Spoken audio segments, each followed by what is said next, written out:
Dr. B.F. Skinner, professor of psychology at Harvard University, has authored such important scientific books as The Behavior of Organisms, Verbal Behavior, The Technology of Teaching, and Contingencies of Reinforcement. In addition, he has written 2 books of general interest, which have been both widely received and highly controversial: the novel Walden 2 and Beyond Freedom and Dignity. Included in the many scientific awards bestowed upon him are the Distinguished Scientific Award of the American Psychological Association, membership in the National Academy of Sciences, and the President's Medal of Science. In this film, Dr. Skinner addresses himself to some of the most important issues facing education today. With Dr. Skinner is Dr. John M. Whiteley of Washington University, St. Louis. The issues of freedom and control are among the most misunderstood of your work. I would like to provide the learning behaviors of 2 children by way of example. One child's learning behavior is characterized by excessive dependence on the teacher at every stage of doing an assignment. The other child's learning behavior is characterized by an independence, an apparent love of learning on its own, a self-starting. Which child is the more free and which child is the more controlled? You see, you phrased the question by referring to one child as dependent on the teacher and the other child is independent. He is independent of the teacher, but he's not independent of the natural world. He has already come under the control of the physical environment, which interests him. Rousseau raised this question 200 years ago. Rousseau didn't like personal dependence. He thought people harmed natural goodness. So he wanted everyone to be dependent on things. But that's the point. You are dependent on the physical environment just as much as you are dependent on people. I think we would agree, I believe, that the child who is exploring the real world around him is farther advanced than the child who has to run to the teacher for approval. And the teacher, if he's any good, will make sure that child shifts his dependency to the world of things. Otherwise, the teacher would remain essential, and that you don't want. Every teacher has to wean the student, just as every therapist has to wean his client. You have to break up these dependencies. However, if a child is really not getting much reinforcement out of life, then a little parental or instructional approval will be enough to get the child going. But that should be withdrawn. You should break down the control exercised by another person and play up the control exercised by the environment. But there's no freedom involved in either case. The child will feel free in both cases. In one case, he's free to go and ask the teacher if this is good, and the teacher says yes. In another case, he's free to try something new, and something interesting happens. And he feels free. But actually, in one case, he is still under the control of personal approval. In the other case, he has come under the control of all of the interesting things that happen in the world at large when you begin to explore it. You've written that our educational environments are defective. How would teachers within this environment go about helping the child modify his learning behavior? Well, you have to do it, first of all, by constructing the kind of environment that will bring the child under some kind of control. If you go into a disrupted classroom where the kids are late in arriving and they run around the room and so on, the teacher may be completely out of control there. What you have to do is to set up some very conspicuous rewarding or reinforcing contingencies, and you can do it by tokens or with credit points or with personal approval or something of that kind. Make sure that the child is reinforced for coming to school, for sitting down, getting to work, and learning something. Now, you may have to make it very explicit to begin with, something as conspicuous as a token that he can pocket in exchange for something at lunch or something like that. But you don't want that to go on forever. You don't want kids to live their lives just to collect tokens any more than we want people to live their lives just collecting money. It's something else again. But you can then change from a token system to a credit system, from a credit system just to a bit of approval, a pat on the back, but then you want to get rid of that also and have the child come under the control of the instructional materials he's working with. Now, I don't think you're going to do that by finding things that are naturally interesting to the child. There are naturally interesting things, but the child is there to learn behaviors which will pay off naturally only much later in his life. For example, beginning reading is not very rewarding. You can put 4-color pictures on every page of your reader and that kind of thing, but there are ways in which you can work out contingencies so the child is successful very quickly. It may be quite arbitrary. You may get some feedback that this is the correct name for that object and so on. But with these spurious contingencies, call them anything you like, you can begin to build up fluent reading behavior, and then the child will begin to get reinforced, as we all are, from reading enjoyable things. But you can't move to the enjoyable things immediately because they aren't enjoyable. He hasn't acquired enough behavior to read enjoyably. So you set up artificial contingencies, which might be just approval, but could be much better than that, to build the behaviors which then come under the control of the natural contingencies built into books. We read books for the rewarding things that happen when we read. And you can't start there, but that's where you want the child to move as fast as possible. What are the range of positive reinforcers open to a school? Seems to me schools are operating in a very different way than the one you just described.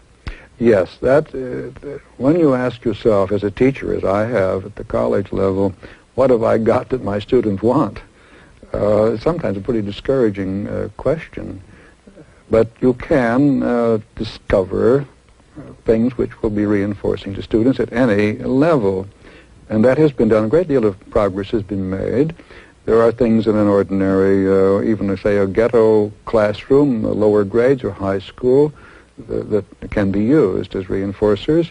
You can have special foods at lunchtime, access to play space, privileges to associate with other kids of your choice. More and more of these things have been brought into play as the kinds of contrived reinforcers that can be used temporarily to get the kinds of behavior which will then eventually have their own natural consequences which will be reinforcing. That can be done. Fortunately for us all, the human organism is reinforced just for being successful with something. And that has had survival value, and it can be used. If you design instructional materials properly, and I would say that programmed instruction is an example, then mere progress is reinforcing. What do you mean that programmed instruction is designed properly? Well, I mean good programs in which the response you make demands something from you. It's not too easy, but it's still almost always right. And as a result of having made that, you were then able to go on and do something else that you couldn't do before. A good instructional program has some built-in reinforcers. If you just leaf through toward the back of the book and see what you don't know, and it's always obvious you don't know it, and then you look back and see what you've covered, and you do know that, that's obvious that something is happening. You're making progress, and before you know it, you know the whole program. And fortunately for us all, the human organism is reinforced by successful accomplishment. So on a stage-to-stage basis through this program text, you're rewarded as you go on. It would seem to me, however, that our educational environments are designed very differently, typically. For example, you're punished if you don't do well. Right. The school rewards its best rewards for those people who accomplish the most. But almost by definition within it, there can only be a few at the top. And children aren't rewarded on a day-to-day basis for accomplishing as much as they can. Oh, there are all sorts of things wrong with the contingencies which now prevail. And I want to get away from them just as much as, say, the free school people do. But I think they're going the wrong way. They're not going to be able to get away from these. They always fall back on them eventually. No, you're quite right. All the way up through, even through graduate school, the average student studies to avoid the consequences of not studying. It's an avoidance kind of, or an escape kind of thing. Now, how do you find the positive consequences which can take the place of these aversive techniques? That is the whole art of managing a classroom, designing instructional materials, and progress is being made. The ordinary positive reinforcers of marks, grades, graduation, and so on, prizes, honors, medals, and all of that, the contingencies are terrible. Those things are not contingent on the behavior that you really want to set up. But you can redesign them and make progress. You make the point that not everyone can achieve the highest levels and get the kudos, the medals, and prizes which depend upon that. But if you redesign a course of instruction, as for example the system that Fred Keller has designed for reorganizing a college course, then you can take progress through the course as your only examination. There's no final examination. You can't get through the course unless you know it, because of the way it's designed. And you take an ordinary class with a distribution of IQs, or whatever you want to call them these days, and some will breeze through this course and reach the end quickly and get the A and move on to something else. Others will move more slowly, and perhaps by the end of the term they've only got halfway through. But you don't give them a C, you don't give them anything, come back and take the rest of it next term, and you get an A too. And if the material is within the range of the population you've already selected for this kind of instruction, then everyone succeeds, and everyone must have prizes, as in Alice in Wonderland. And in your system, this person would be rewarded by his success and acquire in the process a desire to learn more on his own. Well, I don't know about the desire to learn more. What he has discovered is that he can improve. He can acquire a behavior which makes him more effective. And that acquisition is itself reinforcing, and he's then likely to go on, if the opportunity presents itself with the same kind of instruction, he'll go on and do more of it and acquire more. And if you don't watch out, he'll try to stay too long in your school, and you'll have to graduate him forcibly. What do you mean that our schools are really using methods of aversive control? Well, I mean, why does a child come to school in the morning? Well, there are truant officers who'll go after him if he doesn't. Now, we've given up on that. There are thousands of children in big cities who don't bother going to school. But that was at one time. Now, when you get to school, why do you sit in your place? Well, you'll be sent to the principal for a talking to, or and of course, many schools are now calling for the return of the birch, who get physically punished. I know schools in this country where if you don't bring your homework in, you hold out your hand and get slapped with a ruler. Now, that can be reversed. It's such a simple thing to do. I had a very interesting conversation with a young girl who teaches in the 6th grade in a southern city. She's black, and she teaches mostly black students, and she had this trouble. They wouldn't come in with the homework, and the family wasn't likely to induce them to do their homework. They wouldn't bother doing the work in the classroom. So she had read something that I had written and decided to try it out. What she did was to bring in, at the beginning of the week, a little prize, which she would put up on the shelf where the kids could see it. It might be, say, a transistor radio or something like that. It cost her $5 or $10, not any more than that. And then she'd tell the children that on Friday afternoon there would be a drawing, and someone would get this. And she had a jar there. And whenever you brought your homework in, you could write your name on a ticket and drop it in the jar. And whenever you did your assignment during the day, you got some arithmetic problems, when you finished, if they were right, you could write your name and drop it in the jar. And Friday afternoon, there would be a drawing, and someone would get this. And she said it changed her life completely. She was glad to pay $5 or $10 a week for this because it was so simple. They all brought their homework in. They all sat down and got their work done, you see. And now you say, oh, well, wait a minute, that's not fair, that you're bribing them and so on. But they're doing their work, you see, and they can begin to get the natural consequences of being more competent than their brothers and sisters who have been in somebody else's class and haven't had the advantages of these economic incentives. I would justify that. You say, well, that's not the natural reason for doing arithmetic, but neither is it natural to avoid punishment to do arithmetic, you see. And as a matter of fact, there is no natural reward in learning the multiplication table. But if you program it the right way so you can learn it easily, you get some satisfaction out of that, and eventually you get a job where you have to multiply and divide, and then is when you begin to get the natural reinforcers. But the school must set up arbitrary, spurious reinforcers to get the behavior there so that it can begin to reach natural reinforcers.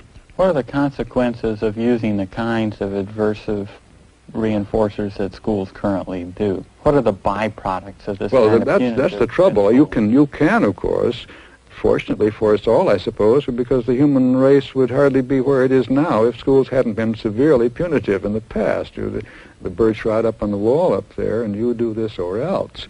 And, of course, people do learn under those contingencies, but they also tend to play truant, to escape from this when they can, or to drop out as soon as they're able to legally, or to forget it all as fast as they possibly can, or to vandalize, to attack teachers, to break windows in schools, or just to fall into a state of apathy and do nothing. These are all byproducts of aversive control. And although they may have learned something, they're not going to have very much interest in supporting education in the future. What are the problems of the transition between, for a teacher, being really a negative reinforcer, a part of a punitive system? What are the transition problems in becoming part of a positive reinforcing system? Well, strange as it may seem, they're not really very difficult. I've seen disrupted classrooms straighten out in a week or two when the teacher discovers that actually he or she has been reinforcing the very behaviors that have been causing trouble. And they learn how to stop that. Could you give an example? Well, for example, there's a general principle that leave well enough alone. Here's so-and-so over here, and he's doing his work, so don't go near him. If you go near him, he'll start causing trouble. So what you do is you go and pay attention to those who are causing trouble, and attention is reinforcing. So you really reinforce people for causing trouble. And you fail to reinforce people for sitting quietly and getting their work done. Now, the thing to do is to pick out those children who are doing what you want them to do, and they're the ones you should go and talk to and give a word to or something of that kind, and avoid reinforcing the troublemakers as much as possible. Another principle is very commonly practiced and commonly recommended. If you see a child starting to get into trouble, distract his attention.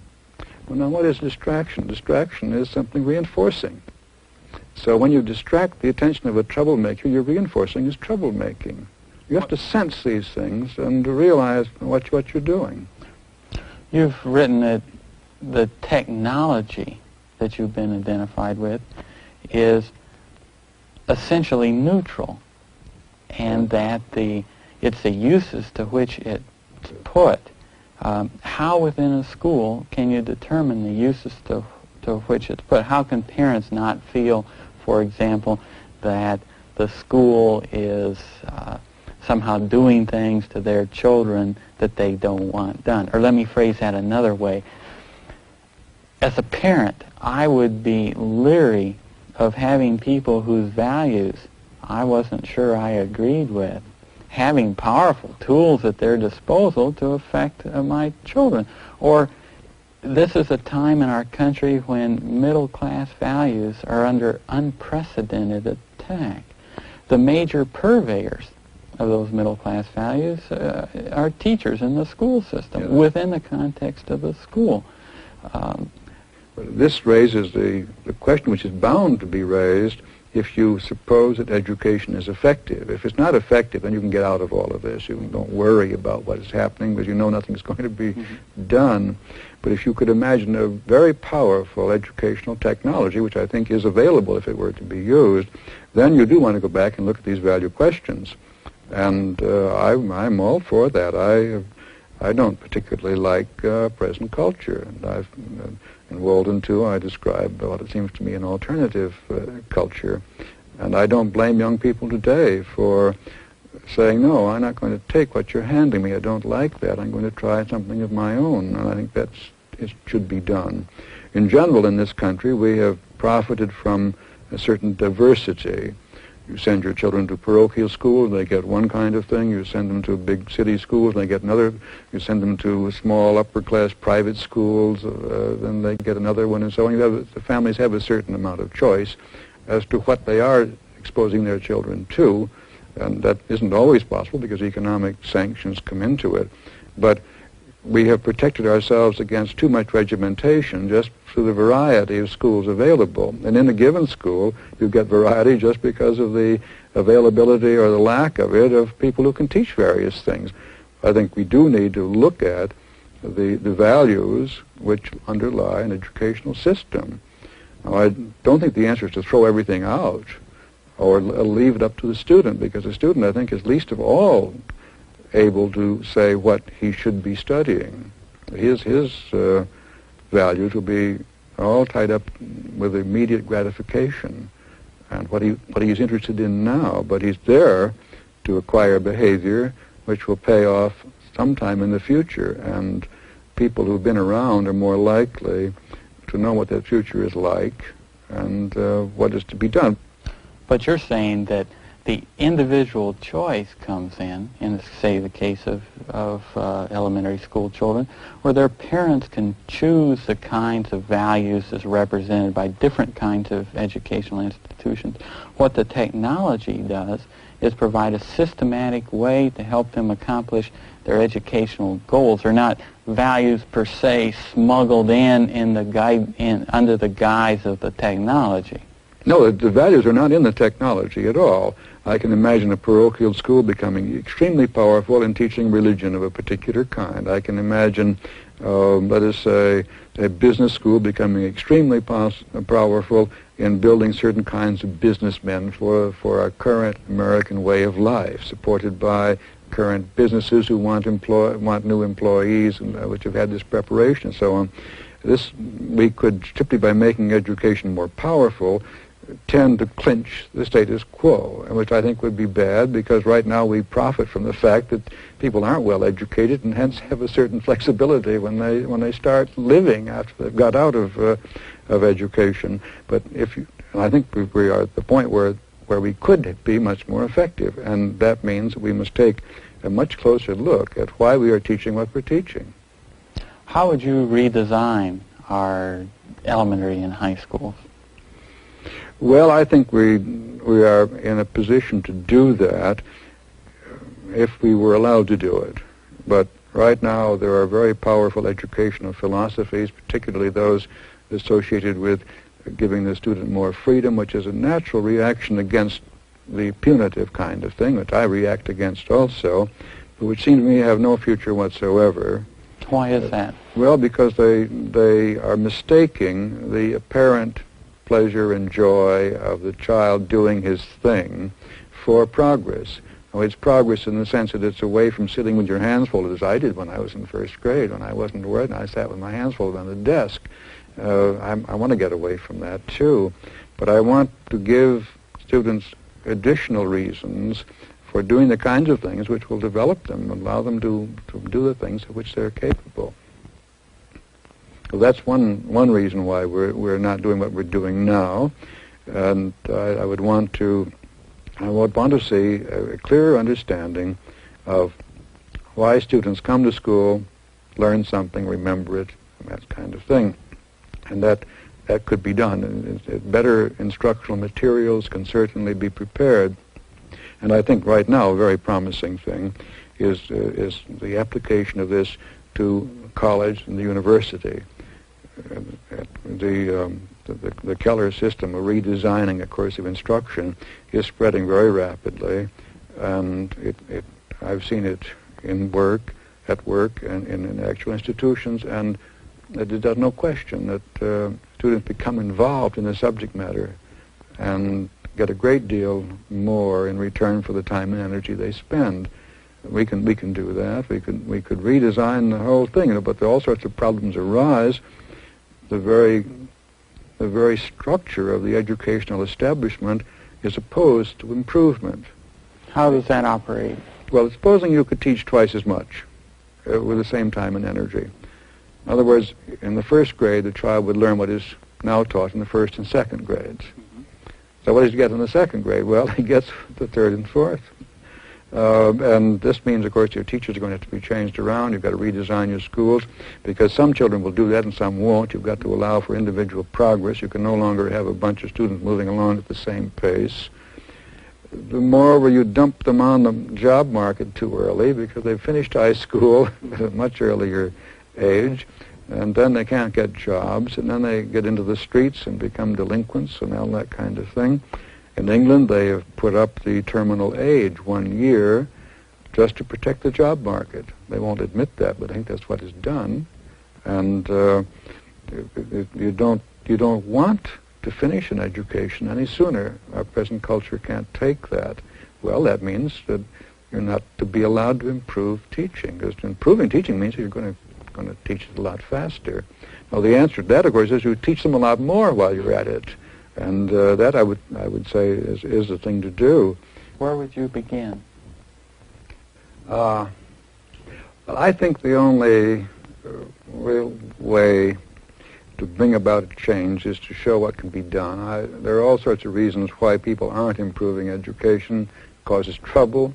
There's no particular reason to. A teacher or an administrator isn't going to suffer very much for missing a chance to improve teaching. But mainly, I think it is they don't know what to do, and those who have some suggestions to make simply have to demonstrate that they work. I think I had hoped that the performance contract thing might have done this by bringing into schools specific programs, and to some extent, I think it did. But it also brought in a lot of very inadequate proposals and techniques.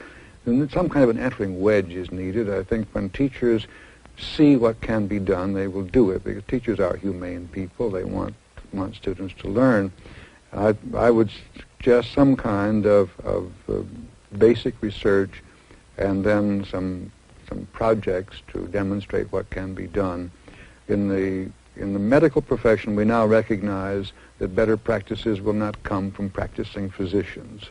They will come from basic science. In teaching, it is still believed that classroom experience is the source of all wisdom, and that if there's going to be any improvement, it's going to be done by teachers. That isn't true either. We have, I think, to persuade teachers that they should look for and use new practices coming from outside, and the outside, in that case, means, I think, the psychological laboratory. And what from the psychological laboratory would you single out? Well, I think contingency management, the development of better reinforcing contingencies in the classroom is the first step, and the preparation of better instructional materials, largely programmed.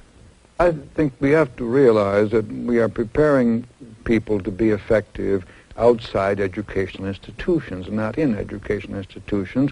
This means getting along effectively in the natural environment and in the natural social environment. That is to say, a social environment hasn't been constructed for instructional purposes, and the teacher must turn the child over to the real world just as soon as possible. And it's often tempting to do the wrong thing. I've often used the example of the parent who is so anxious to arouse the child's interest that he does things that the child should have the privilege of doing himself. For example, you buy a gadget that makes an interesting noise, for example, and you bring it home to your small child, and you say, oh, look, and then you make the noise, and you put it down, and then the child imitates you and makes the noise, and that's fine. But you have missed a terrific opportunity. If you put this quietly down and allow the child to explore it a bit, and suddenly it makes a noise for the first time when the child is operating it, then the child will be reinforced for his exploratory behavior, and he will go out and explore the rest of nature. But you've you've destroyed the contingencies which would reinforce exploration by demonstrating this. And yet it's so tempting. You brought home something that's a lot of fun, making this noise. And so you immediately get the child to make this noise, but you've lost a marvelous chance.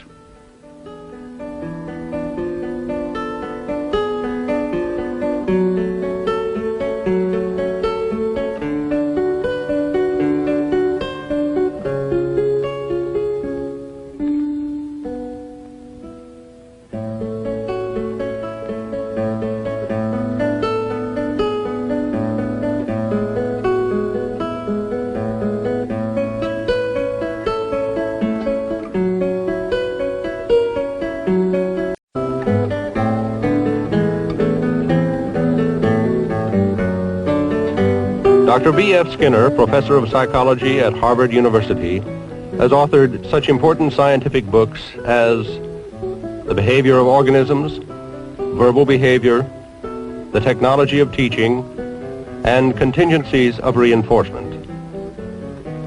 In addition, he has written 2 books of general interest which have been both widely received and highly controversial: the novel Walden 2 and Beyond Freedom and Dignity. Included in the many scientific awards bestowed upon him are the Distinguished Scientific Award of the American Psychological Association, membership in the National Academy of Sciences, and the President's Medal of Science. In this film, Dr. Skinner addresses himself to some of the most important issues facing education today. As we join Dr. Skinner and Dr. John M. Whiteley of Washington University, they are discussing what dimensions of human endeavor are not receiving sufficient attention in schools. We certainly are ignoring many of the important aspects of our own culture in our present education. We're having so much trouble teaching reading, writing, and arithmetic that we don't prepare students to enjoy their lives. We boast of the fact that with our industrialization and so on, we're now giving people a great deal of leisure time. We cut the week down first to 5 days, and now they're talking about 4 days. We cut down the work hours. What are we going to do with all of this time which is suddenly being released, in which people don't have to do anything? If you don't watch out, what you will do are those things which are immediately gratifying and reinforcing. All leisure cultures have tended to go in for drunkenness or drug addiction, for spectatorship, the Roman circus, that kind of thing, watching other people living dangerously, gambling of all sorts, games of chance, and that. These are the things that people are likely to do when they don't have to do anything. Now, the trouble with that is that by the end of a full lifetime of exposure to this, you're no better off than you were. You can buy a lottery ticket every week of your life, and at the end of your life, you're the same person you were when you started. You can stay stoned or drunk all your life, and you've not acquired any new kinds of behavior at all. Watching other people live seriously or dangerously doesn't do that either. Now, if you leave it to the individual, those are the things he is likely to do. But the culture, through its educational facilities primarily, can teach people other kinds of reinforcements, other things that they can do to be reinforced, which actually will bring out all that there is in them. They develop arts, skills, talents of that sort, where by the end of your life you are a very different person. You are now an accomplished musician or an accomplished artist, or you're an accomplished listener to music, so you get more out of it than you ever did before. Or you read, not simply in the sense of living somebody else's life in a novel, but more perceptive about people, understanding people better, and so on. These are the kinds of things that people could also do with leisure time, which would make them much more effective people. But they need support from the culture. They're not the things people naturally do, because they are more deferred by way of consequences. You need to prepare a person to be musical. How does an educational system help develop people in this way? Well, it would have to arrange temporary reinforcers to build the kinds of behaviors which eventually prove to be more highly reinforcing. If I sit and watch professional football on a Saturday afternoon, I get something very quick out of that. If, however, instead of that, I practice the piano or something like that, so that from then on I'm slightly more effective as a player, then I have done something which will increase my pleasure for the rest of my life, perhaps. Whereas the football game comes to an end, it's all over, and that's that. I may have bet on it or something of that sort, so I've been terribly interested in how it comes out. I've had a good 2 or 3 hours by way of immediate gratification, but at the end I'm back where I started from at the beginning. But if I do something which increases my skill or my general understanding of things or my knowledge, then I am in a position to do something different the next time, which will, at the end of my life, I will be as complete a person as I could possibly be. What are some of the temporary reinforcers that those in education can use to foster this kind of constructive personal development? Clearly, the deck is stacked on the other side.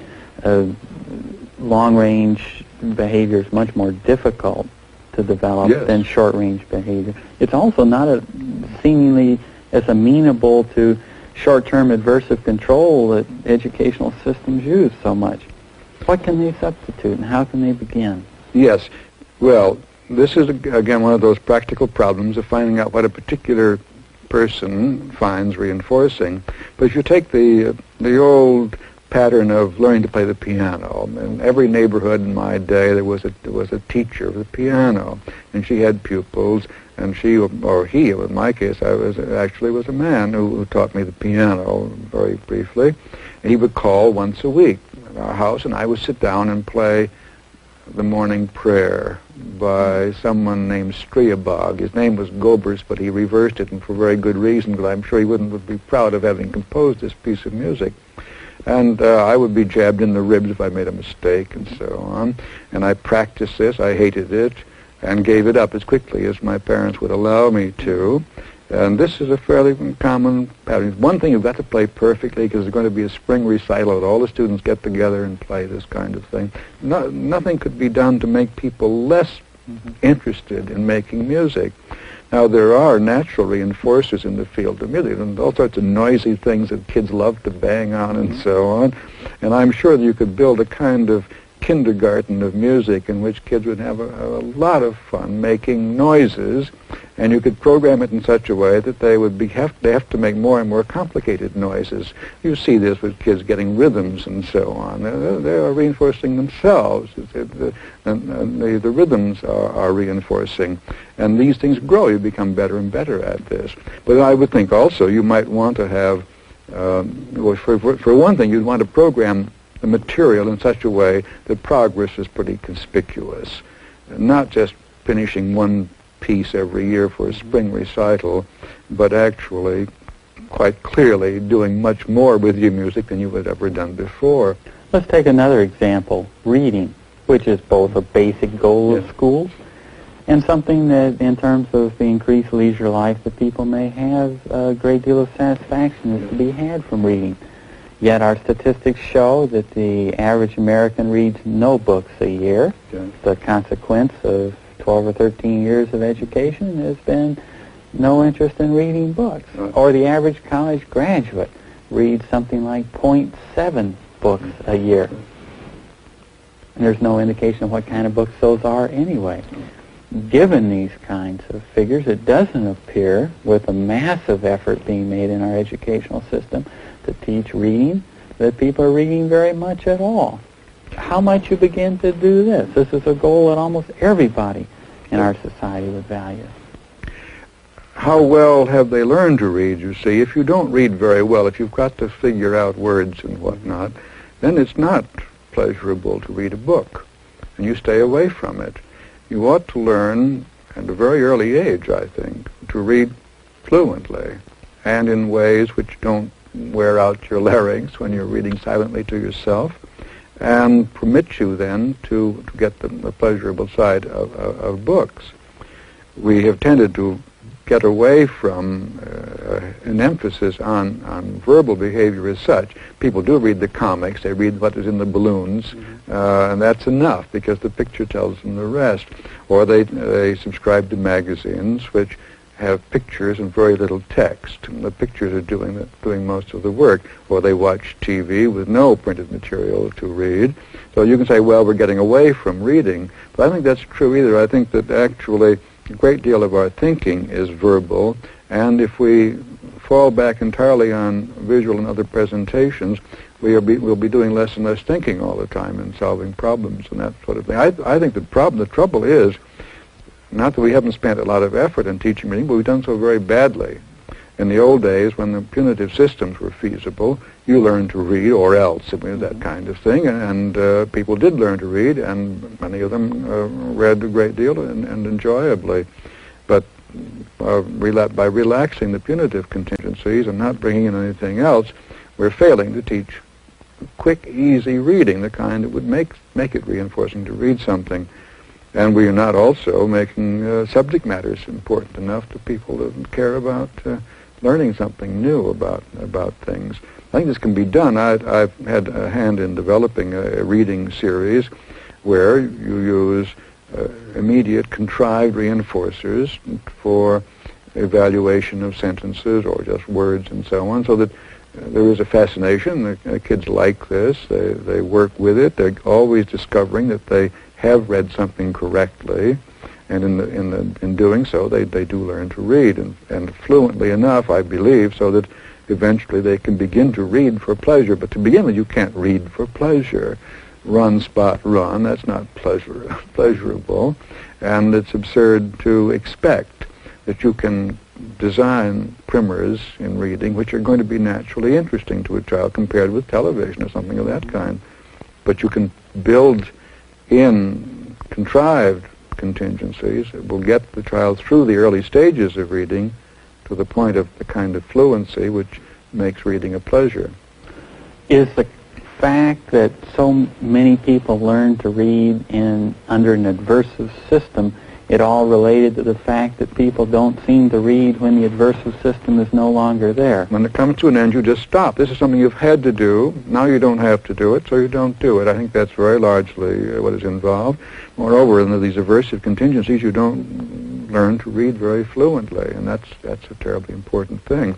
It's like playing the piano. If you never play well, you don't play. You don't get any fun out of it. But if you learn to play well, then the natural reinforcers of the music you're producing begin to come through. If you read hesitantly, sounding things out and so on, you're not going to get any fun out of that, and you'll stop as soon as you have to, as soon as you're permitted to.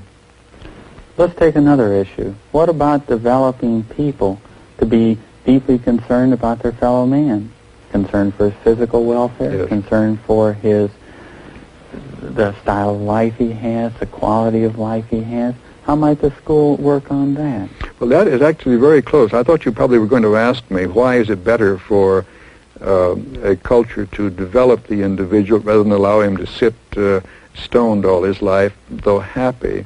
And I think the answer to that is that the culture is stronger if each member develops himself as fully as possible. And he would be most able to meet emergencies. He would make progressive changes and improvements in the culture. He would develop better art forms, better science, and so on. But I think you have to take the future of the culture into account. And a culture which allows everyone just to sit and watch professional football with a few lottery tickets and waiting for the next number to be reported and drunk half the time, that's a bad culture because it would not be able to tackle any problem and solve the problem well, as people are not developing their natural interests. And I think this is the criterion, that you want to build the individual so that he is most effective, most capable of doing what may need to be done to survive, and for the culture to survive. And I think it's up to education to build into the individual those behaviors which will most likely work for the survival of the culture. I think that's the only ultimate value that we face. Happiness is not the ultimate value. In general, it's better than unhappiness, because people who are happy are likely to be they're likely to be developing as much as possible towards something better. But there are instant happinesses of one kind or another, but that is not true. And simply to say that culture is best in which people are happiest, it isn't true, because you could have a very happy culture that would go down the drain the next time an emergency arose. Let's return to the notion of the school developing people as people, and take, for example, the Adlerian notion of social interest, or being concerned with one's fellow man and working for the betterment of other human beings. What can the school do to develop this kind of humanistic value? Well, what does society do in the first place? The school is doing it for society.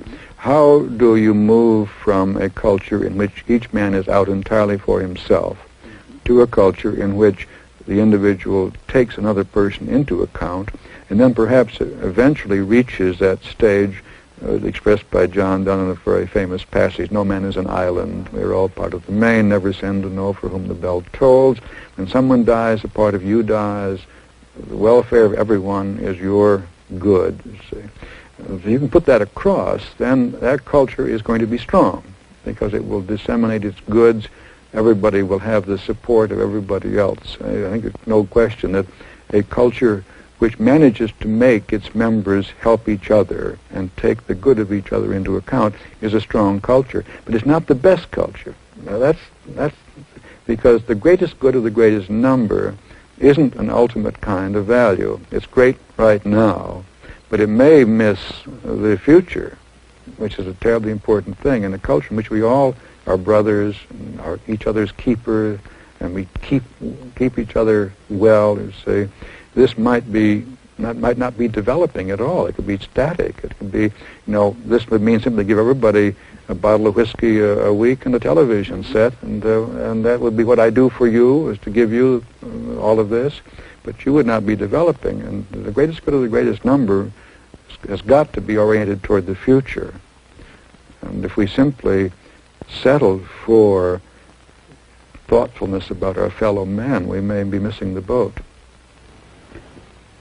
Clearly, this raises the issue of how much diversity can a society tolerate, and how much power should be given to the school.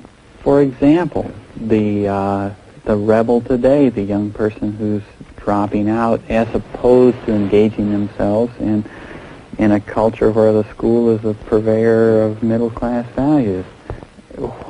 How do you design a system to tolerate and to enhance, indeed, the rebel? Well, the rebel is a figure which has a place only in an imperfect system. And things are bad, someone's got to change them. And we call him a rebel because he's making changes. If you simply go into a school system and say, look, here's a better way of teaching, why don't you use it? Nobody calls you a rebel. They call you a rebel when you attack the present system, not because you put something better in its place. Now, I think a good culture would have very few rebels, and a perfect culture would have none. And that would not be any great loss. We value the rebel because our cultures have been so bad in the past. But to say, what would you do in a perfect culture about the rebel is about like saying to Isaac Newton, what would you do about a body that goes the wrong way in a gravitational field? There wouldn't be rebels in a perfect culture. Well, that's something to dream about and not to talk about, really, because we're not going to have that kind of culture. But the rebel has been someone who has done something in the past, and he's had to do it by breaking into the present system, so we call him a rebel.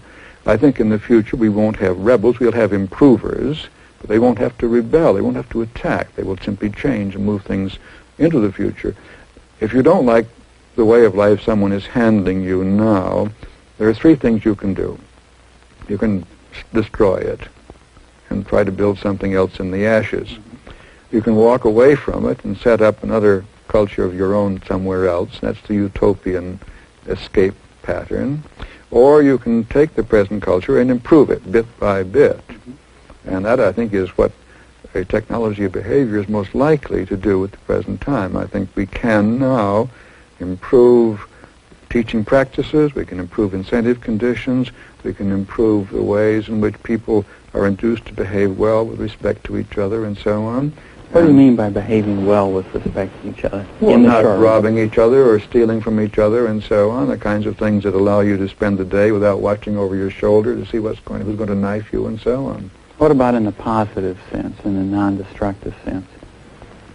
Well, enhancing the individual. Yes, well, this is a kind of thing which has made culture strong. When you get people who teach so that other people are more effective, you have an example of that.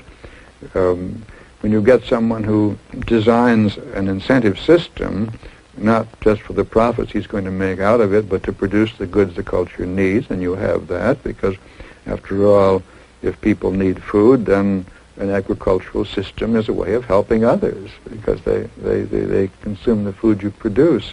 You may do it for selfish reasons, or you may do it for philanthropic reasons. You are helping others when you raise food. You are helping others when you teach.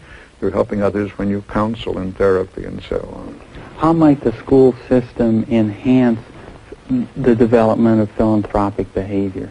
Well, this is, again, a practical problem that needs to be tackled as such. I would simply suggest relevant principles, find out under what conditions people do indeed take the goods of others into account, and how do they reinforce them. Now, we've had historical examples of that, of course. A strong state can induce its members to be patriotic and to fight for the state, which is a way of working for the good of others. A religion can suggest martyrdom, the sacrifice of the individual for the good of the religion or the good of the people who practice that religion. These are techniques. You may criticize some of them. You may say it's pretty rough on the person who got controlled that way. He died for others, but what did he get out of it? That's a question very often. But I think that you could, without too much difficulty in a given culture, arrange contingencies under which the culture makes sure that those who do things for the good of others are themselves reinforced. Don't appeal to their compassion or their generosity or anything of that kind. Those are feelings and they're not going to help you. Appeal instead to the contingencies under which behavior of helping others is actually reinforced. Let's take the practical issue again of developing philanthropic behavior. You mentioned earlier that some of the other philosophies of education are really preventing, in their technology, the development of desired kinds of behavior. The humanistic system clearly values philanthropic behavior. You value philanthropic behavior, but you're saying something else. The technology you're describing is far more powerful in developing philanthropic behavior than is the humanistic educational system. Why is that? Why is that? What should they be doing differently? Well, I think they're doing what I suggested. They are looking for help to the inner man, his feelings, his compassion, and so on. I've pointed out elsewhere that there are some great classical examples of mistreatment. The care of children in orphanages, the care of old people in homes for old people, prisons, the care of psychotics, and the care of retardates. These are systems which from the beginning of time have always deteriorated, so that conditions are perfectly awful. And then some kind of reform sweeps in, but before you know it, it's back again. You say, oh, well, that's because we need compassionate people, we need humane people who will love children and take good care of them, will be fond of old people and take good care of them, who will have the interests of the prisoner at heart and whatnot. You know that you've heard this sort of thing. I point out that the only reason that those 5 areas are classical examples of mistreatment is that all 5 classes of people are unable to exert counter-control. The children are too small to do anything about the mistreatment. The old people are too weak. The prisoners are under armed guard. Psychotics and retardates, they can't escape. They can't counterattack at all. So why they're being mistreated, not because people lack compassion, but because there is no positive reason for treating them well. You don't the aversive control, which keeps you treating me well and me treating you well, is lacking, and it's a lopsided condition where no control is counter control is possible. Now, if you want people to be treated well in these institutions, make sure that someone makes sure that mistreatment is not punished, is punished somehow or other. Now, you say, well, now you're going back on aversive control and recommending it. Well, I would recommend it as a first step, but control, counter control isn't again the ultimate. If someone steps in and says, look, you're going to keep these kids well, or you're going to be fired from this your job in the orphanage, then they may get more humane or compassionate treatment. But in the long run, what you want is not somebody who is afraid to mistreat, but someone who treats well because he understands what he's doing and knows how to treat well. And further knowledge of human behavior is the answer to this, I think. Not more compassion, but some contingencies which induce people to treat people well, and then some knowledge that enables them to do it effectively.